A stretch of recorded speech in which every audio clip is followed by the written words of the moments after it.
Thank you for coming to the Westerly Historical Society. Soda, water, snacks in the back. Help yourself. Bathrooms are behind you on both sides.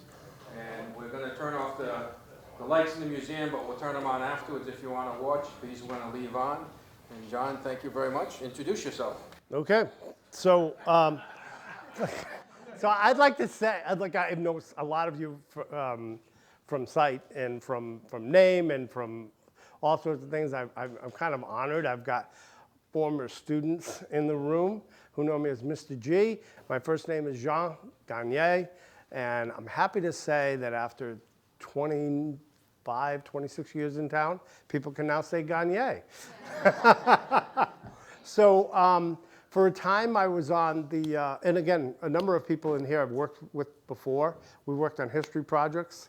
We worked on with Bricks and Murals. We brought history to life in town. We've had a great time. I've got friends here, my Civil War geek buddies. We just came back from a trip to Gettysburg. So history's been an important part of my life. Doc, you and I have had a number of conversations about Lincoln, and I'm always in awe of your knowledge of a great American president, probably the greatest American president in a lot of ways. So I happen to be sitting in a budget meeting, and budget meetings are incredibly boring. And the town clerk, I see this line item, the town clerk, it's $85,000, preservation of records. And I'm out of the digital age, right? So I'm thinking, okay, what do we need to preserve for their digital? And I said, what records? She goes, well, the old ones. I said, really? I said, how far back do we go? From the beginning. And literally, if you go to the town clerk's office, and I encourage you all to do this, you will find records from 1669. Now, those you can't read, but I was bragging to someone from upstate, giving them a tour, a little bit of a mini tour after a meeting of Town Hall. We walked in, I grabbed the book from 1776, and I found this. This was about 7 or 8 years ago I found this. And this started the hunt. And from there, this presentation is in conjunction with the Westerly Historical Society and our friends, of which I'm a member, of the Westerly 250th Commission for the Semi-Quincentennial. All right? And first of all, anybody know who these two guys are? Roger Williams. Anybody know who this guy is? Oliver Cromwell, the Lord Protector. So these both gentlemen were Puritans.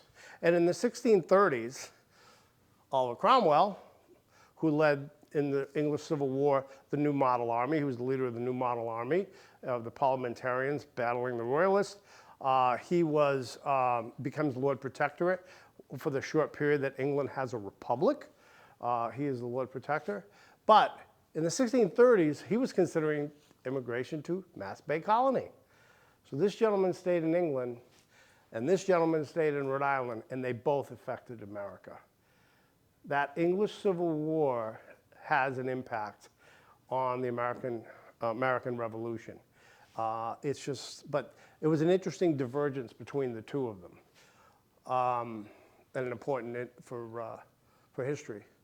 So Westerly, how do we get here? Well, first of all, Westerly is founded when Oliver Cromwell, they're in the midst of the English Civil War.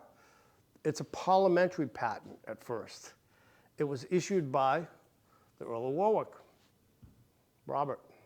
So the Parliament is issuing the patent for the colony of Rhode Island and Providence Plantations. But everybody, I think a number of people in the room are familiar with the border disputes that go on. And if you've ever read the Connecticut Charter, and I encourage you to do that, you'll understand why. Because I read the Connecticut Charter and I said, well, if I lived in Connecticut, I would think it goes to Narragansett. So the thought was that their border went to Narragansett Bay. That was their position. That all needed to get straightened out. Westerly was right in the middle of it. Some of our citizens got arrested, for occupying land when what Connecticut said was Connecticut. So the Royal Charter comes out, 1663. And this becomes an important document. One, because it's based somewhat on this document. But more importantly, it talks about this. that the inhabitants of the colony shall enjoy all the liberties and immunities of free and natural subjects within any of the dominions of us, our heirs or successors, to all intents, constructions, and purposes whatsoever, as if they, and every one of them, were born in the realm of England. So what is that saying? It said to me when I read it that this gives a Rhode Islander the same rights as an Englishman. And this becomes an important component of as the story goes on. That's our friend Charles II, Charlestown. And in fact, we are in occupying Kings County right now, originally, which gets renamed for Washington for very good reasons. But he establishes this within the Royal Charter. So it's been established that Rhode Island, again, remember, back to the Parliament, it has self-government. The Charter provides the governor, deputy governor, and assistants. And they're elected and chosen out of the free men of said company. Now that term free men doesn't mean what when I first saw free men, I thought free man was a term of enslaved or not enslaved, but it is not. So you're talking about the patriarchy, the real patriarchy. So I have 4 sons. One of my sons inherits my property. He now inherits all my property. So if I have industry, if I have a foundry, if I have a blacksmith shop, if I have a farm, he has all of it. Now my other sons are all working on that. He becomes the patriarch. The others are. So there's a dependency, it's an economic dependency. The only free man in that family is the patriarch. So this is saying, because when it came to political matters, they felt it was very important that economically people are their own person. They can without any undue influence from anyone else. So moving along, what happens here in North America? So warfare starts right about the time the colony is being founded. You have the Pequot War. This, you have King Philip's War. King Philip's War is the bloodiest war in American history, proportionate to the population as to the numbers that die. It's one of the bloodiest, and it's devastating to the local tribes, the local Native Americans. Then we got a bunch of wars that we tend not to think about unless you're really into piracy, right? So King William's War happens. This is a rivalry. Some of these wars are rivalries between England and France, or England and France, or England and Spain against France, or England against Spain, and back and forth. Queen Anne's War, and if anybody likes Blackbeard and into piracy, Queen Anne's Revenge was the name of Blackbeard's ship. And that has to do with the War of Spanish Succession, having to do with Holland and that area. King George's War.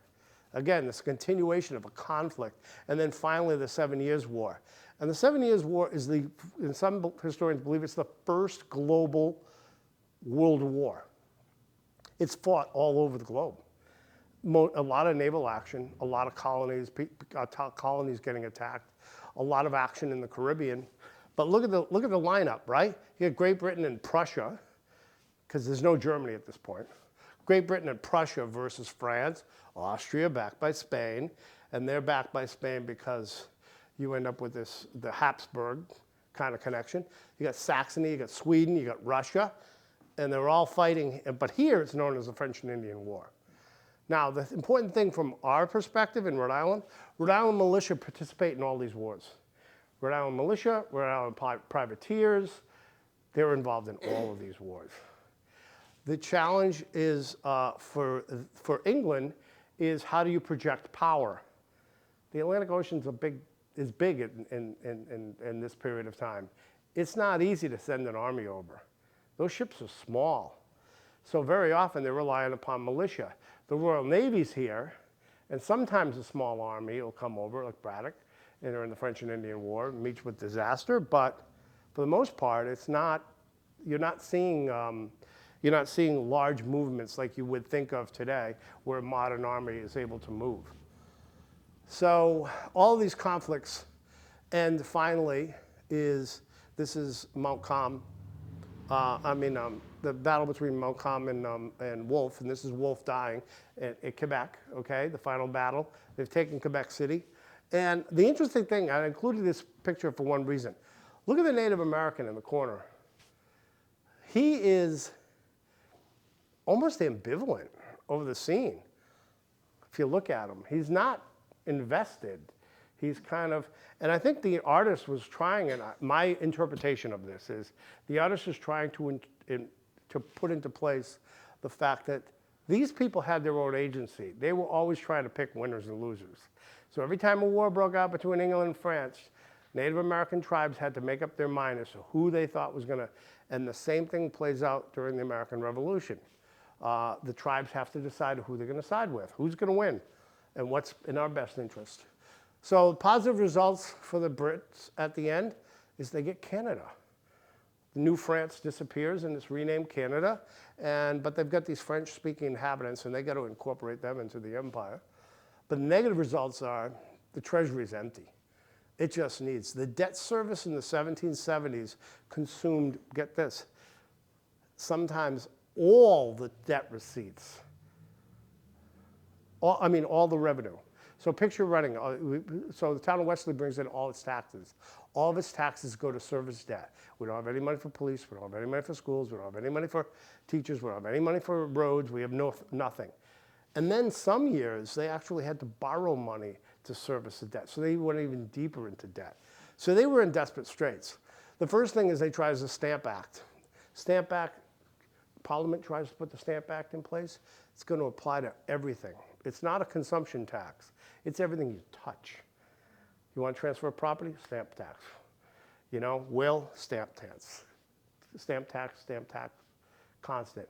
The colonies just push back really, really hard. So much so that in a very short period of time, they repeal it. Now, Franklin's in England at this time, and he's advising, he's living in London, and he's advising the government. And he says, maybe a consumption tax, because then if they don't consume, it doesn't impact them. So they start to go after what's considered luxury items, all right? Glass, lead, paper, paint, tea. Consumption tax. Well, guess what? Again, the Americans aren't happy about this. They're just not happy. Just like today, they don't like paying taxes. So, but locally, who are the players and what do they say about this? So everybody knows that house. Sam Ward. I don't know if I didn't know this until I started doing my research on Sam Ward. He was homeschooled. His dad's a former governor, really smart guy.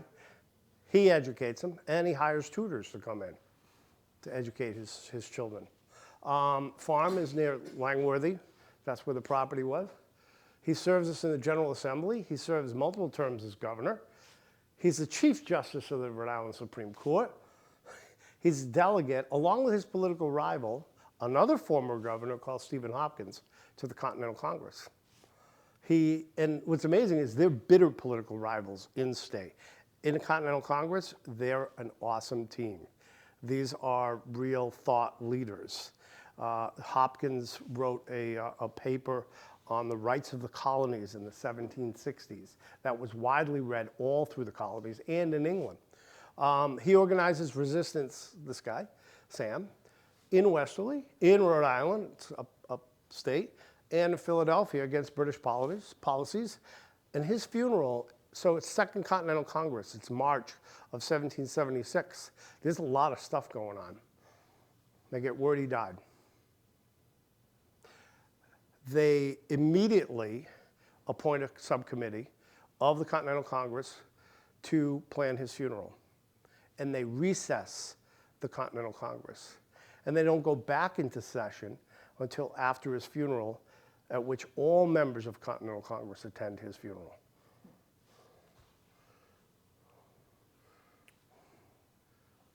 Dr. Joshua Babcock, educated at Yale, first doctor, rep in the General Assembly again, Justice of the Supreme Court, working alongside Sam for a while when they were there, they served together. Major General of Rhode Island Militia, first postmaster, buddy of Ben Franklin, and his home right next door is a gathering place. Patriots are meeting there. His son Henry Babcock served in the French and Indian War and helped to organize Rhode Island's Army of Observation. Now, Rhode Island didn't want the king and parliament to say, hey, we're in revolt. So instead of saying Rhode Island's Army, it's Rhode Island's Army of Observation. So we'll add the word observation up there. We're just standing around looking at you guys. We're not doing anything else. Nobody's making any fast moves here. Rhode Island's early resistance. Again, this is fascinating. Smuggling, first of all. Rhode Island has been a smuggler's paradise forever. Anybody who's been on the waters in Narragansett Bay, there's no more. There's coves in Narragansett Bay, and James Rum Runner's Cove. There's all kinds of places and all sorts of stories associated with it. It's as old as the hills and as old as those waters. So second largest bay on the East Coast, and it serves to being a place you could make some really good money. But starting in 1764, Rhode Islanders are being hassled by the Royal Navy Revenue Service. And they have a ship called the HMS St. John, and it's harassing ships where it can catch them in the bay. And finally, somebody gets ticked off and they fire a cannon across the bow of the ship. They open fire on a warship. Now, I don't know, you've seen in the news what happens when people open fire against United States Navy warships. I can't imagine, but these guys were doing that. Another one, the Liberty, doing the same sort of thing. Mob jumps on it in Newport Harbor at the dock. They kind of ransack the boat. They cut all the lines. The ship floats across the harbor. It gets grounded out by Rhode Island. They go out and burn it.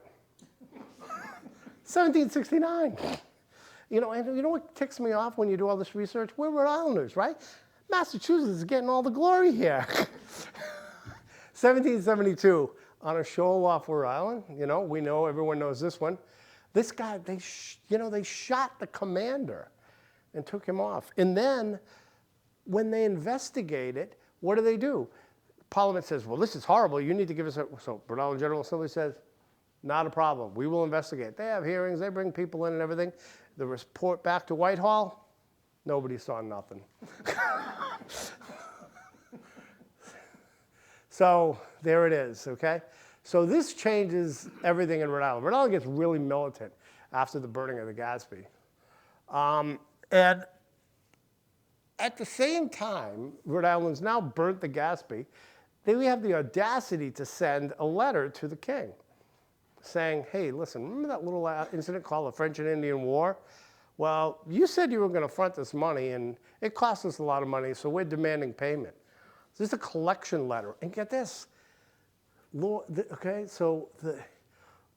Dartmouth sending this letter back to us saying, spoke to His Majesty, we're going to send it over to the Treasury Department. Meaning, I interpret this as, yeah, we're working on cutting you a check. This is, okay, we already burned the Gaspee and they're doing this, right? It just, the inconsistencies from both sides is kind of interesting. But the Tea Act backfires in a major way. We know all about Boston, right? But Lord North introduced the Tea Act into Parliament. He's hoping it's going to help. One, the British East India Company's in trouble because they got a bunch of unsold tea. Now, why do they have a bunch of unsold tea? It's because the Dutch also have colonies in the Far East, and the Dutch are bringing in tea. And we're smuggling tea in without a tax, so we can, why not? Tea is tea to a New Englander. So there was I found one note that said that members of Parliament of the Privy Council believe that as much as 90% of the tea coming into New England was smuggled. The most important thing about this is that he felt this was important because they wanted to reassert Parliament's authority to tax the colonies. Now, the colonists do not want this. This whole thing is you got to talk to us, and we agree. We'll work on this, but no, they're not. Parliament wants to assert its authority, and then they get this other guy called the king. So what are the opinions? 1774 runs along. This is a fascinating letter. This is a meeting in Providence. But it says here, we the free men of Providence, legally assembled in a meeting, cannot be silent on so interesting and alarming an occasion. They're talking about a tax on tea. Now, if you don't drink tea, or if you drink smuggled tea, it really isn't impacting you. It shouldn't be impacting you. You'd think you would ignore it. They're not ignoring it. But here's the interesting thing that I found. They term about this is the bonds with Britain, and they use this term, of the two countries, we're equal. Of the two countries. And it says, and it's looking for the connection between the colonies and Britain, if it may be had in any terms, in any measure equal. These are not people.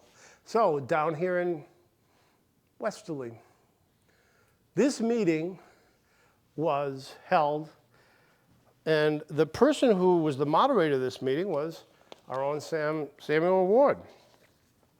Now this meeting, they got grievances.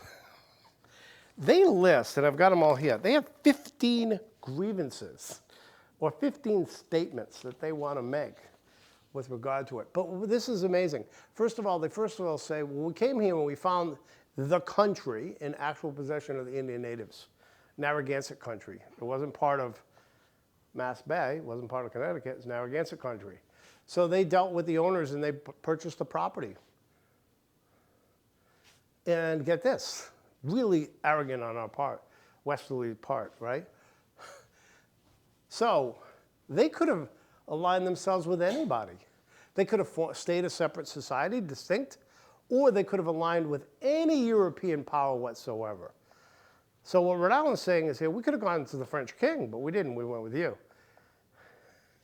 This is Westerly, little old Westerly. The charter of the colony, strongest matter, again, rights, privileges. A lot of these documents, they point right back to the language of the charter and say, here's my right, this is the right I had, you told me I had, the king told me I had this, I don't know who you are. You're the parliament, you're nice people, run England, don't bother us here. This is the attitude and again, this is all based on the research. You know, someone else could look at the research and come up with, and look at different material and find different things, and I may be all wet here, and I challenge any of you to kind of because that's the great thing about history. It's a matter of us going to rediscover and then re-examining and then putting it in context. So this is Westerly, little old Westerly. Joshua Babcock is a member of this committee of correspondence for Westerly to Boston. And this gives you an idea of their level of education and sophistication. And on here, I'm going to talk to one thing. All of this is based on, these originally were Puritans. Now they're Quakers, now they're Seventh-day Adventists, now they're all sorts of things, because Roger Williams believed in this thing called soul liberty. But the most important thing at the base of everything is, I can only be saved, I can only attain salvation if I have understanding of the Gospels. And I can only have understanding of the Gospels if I can read the Gospels. The literacy rates were extremely high. They were reading the Gospels, but they were also reading a whole bunch of other stuff. They were reading a lot of John Locke. They were reading Voltaire. They were reading all sorts of treaties. There's penned letters from the 1760s, I believe, out of England called Cato's Letters that are editorials to the paper. They're reading those. But here's what they say. They make a reference here. Rome designing to destroy the city of Carthage. Now, they're talking to Boston, and Boston shut down because of tea. Barbarously required the Carthaginians that they should forsake their city and remove habitation 12 miles from the sea. Now, for all the Roman experts here, this is a reference to the Third Punic War. I have a copy of that letter over there. There is no reference in that letter that they say, hey, we're talking about the Third Punic War. Goes to the literacy. Why didn't they? Because they fully understood that the readers of that letter from Westerly were going to understand the context and understand what they were referencing. Actions. 1774, we have town committees of correspondence, which we just saw. They support and pass resolutions, right? The British Navy. New Jersey requests the General Assembly pass on intelligence. So all the different assemblies are saying, hey, if you know anything's going on in England, make sure you let us know. Everybody's in agreement. But finally, the pirate Captain Wallace of the Royal Navy has a squadron, and the HMS Rose is his ship, okay? And he works for Vice Admiral Graves, who happens to be in Boston Harbor. And he reports this, pesky Rhode Islanders again. They've stolen cannon from Fort Island in Newport, off of Newport, and they've transported them to Providence. This is the King's cannons. So the General Assembly decides it wants to do a bunch of stuff. One, it's going to join, it sends Hopkins and Ward up. Two, this is another important thing. They're dealing with heavy topics here. They're dealing with liberty, they're dealing with rights, they're dealing with how do I interact, how do governments interact. But Rhode Island takes up and they ban the importation of slaves. And they say, right there, as those who are desirous of enjoying all the advantages of liberty themselves, they should be willing to extend personal liberty to others. So they're only doing acts passed, they're forming militia, artillery companies. Lord Dartmouth conveys an order from Whitehall, tells Rhode Island, hey, by the way, Rhode Island, you can't import gunpowder. I'm sure that held. I'm sure they paid very good attention to that. The other thing is Governor Wanton, Governor Joseph Wanton, he is a royalist. He's a loyal guy. And Dartmouth is writing to all the royal governors and saying, tell us what politicians you have who are missing and how long they're missing for. Why? Because they're up there at the Continental Congress and they want to know. 1775, the big year, right? So right now we're in 2025, 250 years ago. First thing happens, Battle of Lexington and Concord in Battle Road. Everyone kind of forgets about Battle Road. That's the fight in the long run back to Boston. Immediately that night, the British Army is under siege in Boston. Those militiamen do not disappear. They dig trenches and they surround the British Army. So the siege of Boston begins on April 19th. May 10th, Americans capture Fort Ticonderoga and also Crown Point. And it's really just interesting that that's in New York, right? So there's an article, Ethan Allen, Green Mountain Boys. He's got some Massachusetts boys, Vermont boys. They go in and they effectively invade New York to attack a British fort, Ticonderoga, and they take it.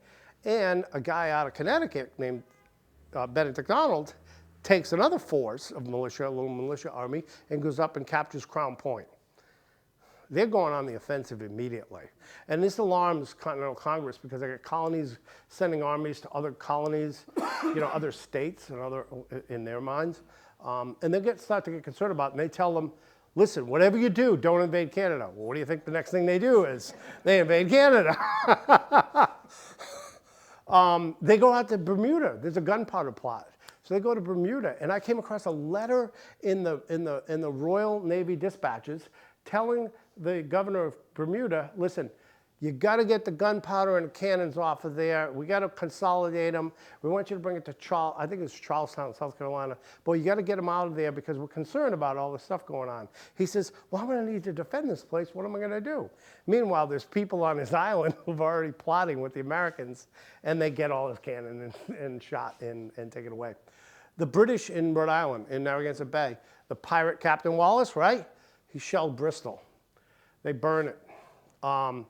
So the naval forces are there. I came across a very interesting story about negotiations between Newport as to why Newport survives. And it's because there's an agreement. And it's a multi-level agreement between Newport Town Council, Rhode Island General Assembly. Rhode Island General Assembly says, I can't help you. You go to a Continental Congress. They go to Continental Congress. Continental Congress comes back, and they go, and they finally negotiate that you can supply them with food. Otherwise, they're going to open broadsides onto the town of Newport. Sharp increase in trade. Now they're really bumping up in trade with the Dutch and the French. They're also sending out privateers. And then finally in December, the Battle of Quebec ends and that invasion's over. Rhode Island General Assembly, now we're really going crazy. Dartmouth calls and says this. Now this is I put in here because it kind of shows the cluelessness of the British at this time. So I get this guy here and he says, what does he say? He says, by the way, Rhode Island, one of His Majesty's ships came into the harbor and they didn't fire a cannon salute, as they should have. He wrote a letter to that effect. Now you would think at this point, right? You would think at this point he would have some understanding. I got bigger problems than whether somebody, hey, how you doing? The act of establishing a military, another train of artillery, they keep doing this all through 1775. But then Joseph Wanton, who is the Esquire, he's the governor of the colony, he refuses to sign commissions. He doesn't want to work at all with the General Assembly. They remove him. In fact, they tell him, you need to go to this town, you need to stay in this town. If you leave this town, we're going to imprison you. And the next guy comes up, Nicholas Cook is our governor. He's the governor for all time during the Revolution. June, post office, post riders, colonies, they're looking always to improve communications. General Assembly votes representatives to each county within Rhode Island, 4 of them, collect and authenticate actions, account of hostilities created by ministerial troops. Not the king's troops, ministerial troops within the colony. And then at the end of this year, where we've already sent army, we've sent militia up there, we're sieging Boston, we're doing Bunker Hill's over, all this stuff, God save the king. Now, I was kind of confused as this, and I'm looking at it, and there were still these olive branches that are trying to go back and forth. And what my belief is, okay, is this term is used in letters, and it's used in communication, and they're trying to triangulate. So they're creating a power structure. The king has been disempowered to some degree to the English Civil War in England. He's here. We're over here with our assembly. So I think they're appealing to the king and trying to triangulate between, listen, Your Majesty, it's not about you. We're great with you. Those guys over there in Parliament, they're crazy. And they keep interfering with us. And they keep interfering with your colony, Rhode Island, or your colony, Virginia, or your colony, Massachusetts. So this is where they're at. And then all these events, right? 1775, God save the king. Crazy. Rhode Island, by May the following year, they're done. So this is not a declaration of independence, it's a renunciation. They renounce their loyalty to the king. In fact, Rhode Island is so confident in its founding document that we keep that royal charter until 1843. And the only change they make is they renounce the king in 1776. Now, Rhode Islanders, Nathaniel Greene, he's second in command of Washington. First Commodore of the Navy comes out of Kent County. That's Hopkins. First Rhode Island Regiment. It's serving from the siege of Boston all the way until the victory at Yorktown. It's the Black Regiment, referred to as the Black Regiment. Now, Rhode Island has done 2 things. One, it produces ground troops, but not a lot of them, because I can make more money if I become a privateer. And Rhode Island and other states are doing, I share in the bounty of what I've captured. So we keep bleeding folks out. So what happens is you ended up with people that it was an integrated military unit. You had whites, you had Native Americans, and you had freed blacks, and you also had enslaved blacks who were going to get their freedom as a result in the first Rhode Island. So it was considered they were considered shock troops within. They were well disciplined. When Washington saw them outside of Boston, when he took command, he made note that the Rhode Islanders seemed to be well disciplined troops, which was unusual because it's 1775 and it's April, and well, not April, it would have been later, it would have been June or so. So get back to what I originally found, the Test Act. I found out that, no, it wasn't a Westerly thing. It was actually passed by the Rhode Island legislature, the General Assembly. In fact, it was a penalty. So the penalty is if you don't swear. Now, they give some outs for people of conscience, like the Quakers. So they already had Quakers. So they get some outs for them, okay? But if you just say, no, I'm loyal to the king, you're going to find yourself with a fine. You're going to find yourself, they're going to come to your house. They're going to search. They're going to take your guns. They're going to take your ammunition because they don't want any trouble. Now, the thing to remember about Rhode Island is Westerly was never occupied. I can't find records that Westerly was attacked. Stonington was, but not Westerly.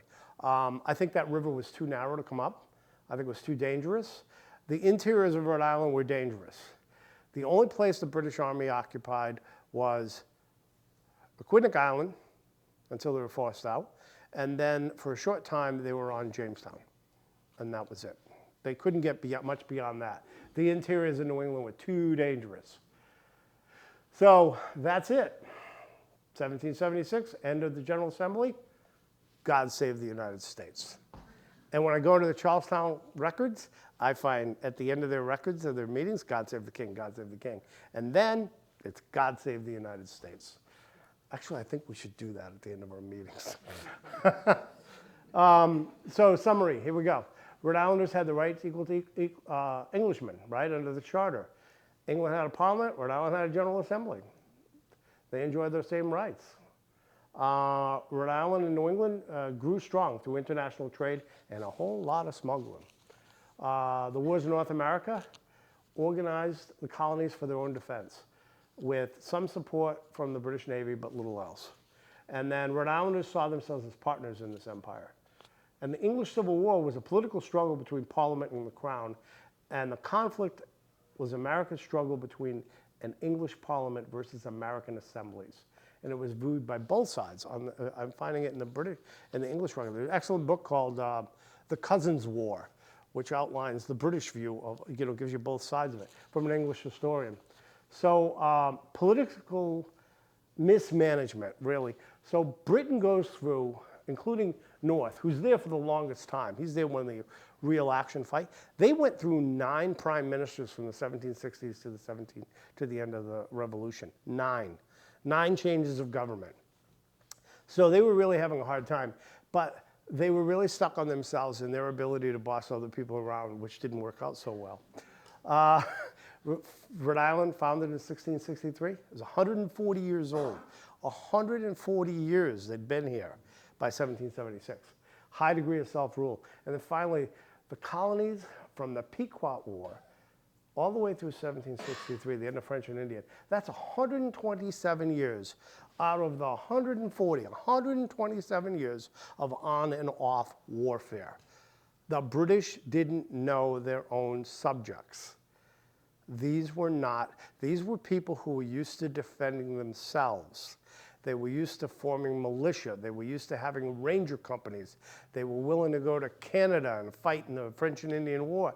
They were serious people. And a parliament or a group of politicians across the ocean, how are we going to tell them what to do? So that is it, folks. I'll leave this one up and leave that up. God save. God save. So we'll open it up for questions. I hope it didn't take too long. Thanks.